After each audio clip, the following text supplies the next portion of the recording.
Hello everyone, today we're going to dive into my top 20 primitive age tips in Terrafirmagreg with a few bonus ones sprinkled throughout. Let's go ahead and jump right in. Tip number 1 is efficient tree chopping. Okay, so this first one is a massive time save. Chopping down trees in Terrafirmagreg, even with like a blue steel really fast axe, takes forever. But after you chop down your first tree, go ahead and take a log and put it next to any future tree trunk. Chop that log instead, and look at that. It chops down that whole tree. If you want to get it even more efficient, you actually can connect trunks like this and chop down them both at the same time.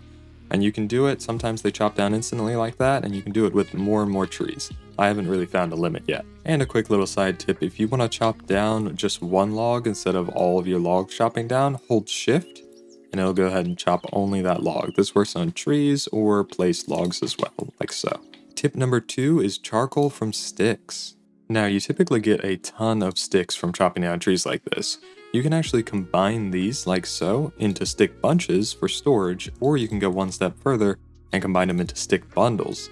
Now, with these stick bundles, you can actually use them in place of logs when you're burning up log piles for charcoal. Tip number 3, easy torch crafting. If you've already made your first torch, you don't need to make any more. You just right click that with a stick and it'll make more and more torches, so you'll never run out. Tip number 4, finding kaolin and processing it. Kaolin clay is essential for early game progression, but finding it is pretty tricky. I want you to head southeast right off the bat. As soon as you spawn, you're going to want to live near kaolin if you can. You're going to be looking for plateaus, old mountains, or highlands biomes. As you can see at the top left there on my map, I am in a plateau. These biomes have to have an average temperature of at least 18 degrees and an average rainfall of at least 300 millimeters. As you can see, this biome would not work for kaolin. Once you find an appropriate biome, blood lilies are what you're going to look for. They only grow on kaolin or really close to kaolin. As for processing up this kaolin clay, I want you to go ahead and get yourself 4 vessels, fill them up with your kaolin clay. Go ahead and place them down and cover them up with your straw and 8 logs to create a pit kiln.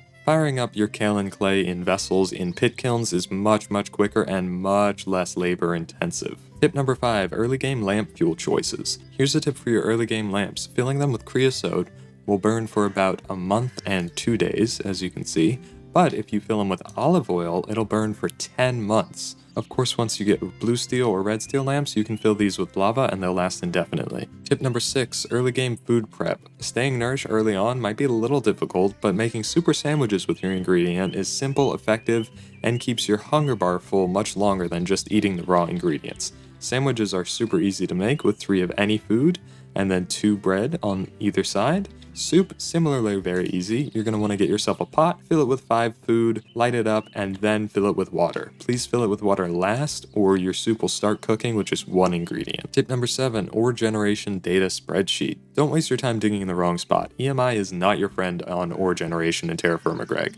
I want you to go ahead and go to the ore generation spreadsheet linked in the description to find where each ore spawns. Trust me, it'll save you a lot of time. Tip number 8, hammer mining. Before you get crushing wheels, I'd recommend mining with your hammer. It will give you crushed ore and sometimes mines a little faster than the pickaxe. Later, using the pickaxe will get you raw ores and will yield more. Tip number 9, 3x3 advanced mining tools. As soon as you can, I'd recommend crafting the 3x3 shovel called the spade and the 3x3 pickaxe called the mining hammer. These tools are game changers for large-scale mining, and if you hold shift, you can still just mine 1 block at a time. You can also hold shift and right-click to change the dimensions permanently if you want to mine in rows or columns. Tip number 10, red steel durability and blue steel speed. I want you guys to go ahead and use red steel for durability and blue steel for speed when crafting your tools.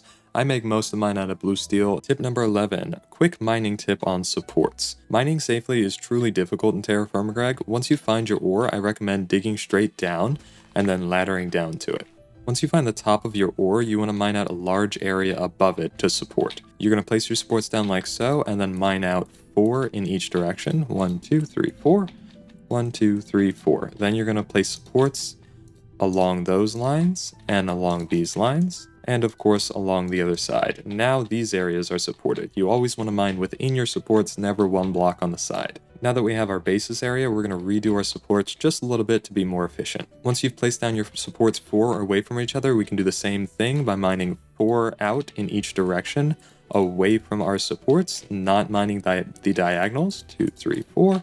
we can go ahead and mine out a large area above our ore. Once you have a sufficiently large area mined out above your ores, you're going to go ahead and replace your supports with some wood like so. So your supports are going to look like this by the end of it. They're all supported on their own rosewood planks that don't have gravity, so you can go ahead and start mining down. As long as you mine the top of the block, it will not cause a cave-in. Be mindful not to mine like this on the side. That can cause cave-ins like so.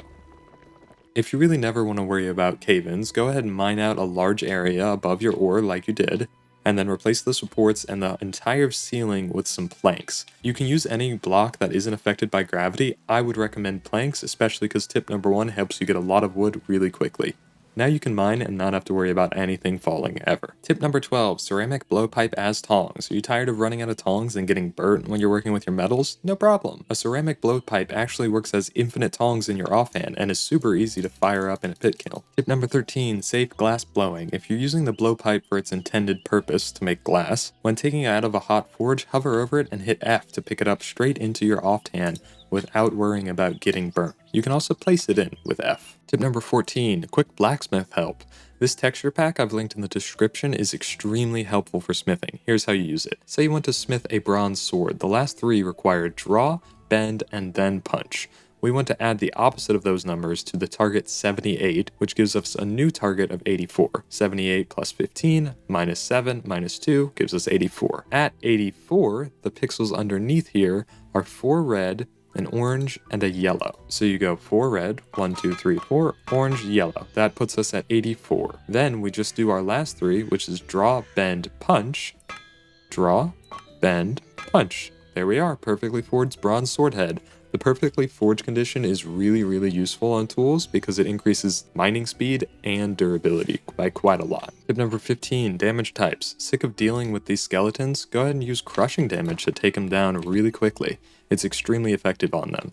There are actually 3 types of damage in the game. There's piercing damage dealt by pointy weapons such as knives, arrows, and javelins. Skeletons are invulnerable to piercing damage, and zombies are slightly vulnerable to it. Slashing damage is dealt by weapons with long, sharp edges like axes and swords. Creepers are vulnerable to slashing damage. Crushing damage, however, is dealt by blunt weapons like hammers and maces. Doesn't work very well on creepers and zombies, but it will absolutely destroy skeletons. I would recommend making red steel armor because it's actually resistant to piercing damage, so skeletons. Tip number 16, latex pumping with Create. Using Create, you can actually pump latex out of a bucket. Just set up a little Create pump and you're good to go. It's a simple automation that makes a huge difference on your latex production. Tip number 17, bloomery ratio. Just got a new bloomery. For a max size bloomery, I want you to use a ratio of 24 charcoal to 24 iron dust. Keep in mind, if you're using something other than iron dust, like magnetite, it'll melt into a different amount of cast iron, so the ratio will be different. But 24-24 will satisfy the full 48 input stacks and be the right ratio. Tip number 18, bigger blast furnaces are much more efficient. If you're using a blast furnace, make it bigger. A larger blast furnace is much more efficient and will save you a ton of time and resources in the long run, as it runs more and more efficiently with each layer. Tip number 19, EMI favorites tree. Keep track of your crafting to-do list with the EMI favorites. If you hover over an item and hit A, it'll add it to your favorites bar on the left. But if you go to that recipe and then hit A hovering over that,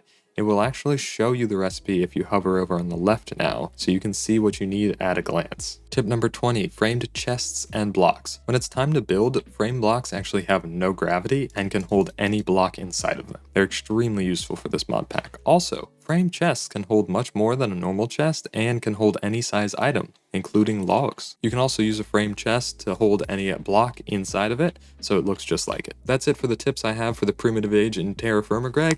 I'm sure there's plenty I've missed. If you guys have any more, go ahead and leave it in the comments. I'll keep collecting them. And if you have tips for future ages, because I do plan on doing a video on each age for more and more tips, go ahead and leave it in the comment. I have quite a few planned. And of course, if you found these tips helpful, don't forget to like, comment, and subscribe to find more tips in our series. And of course, have a good one, everyone.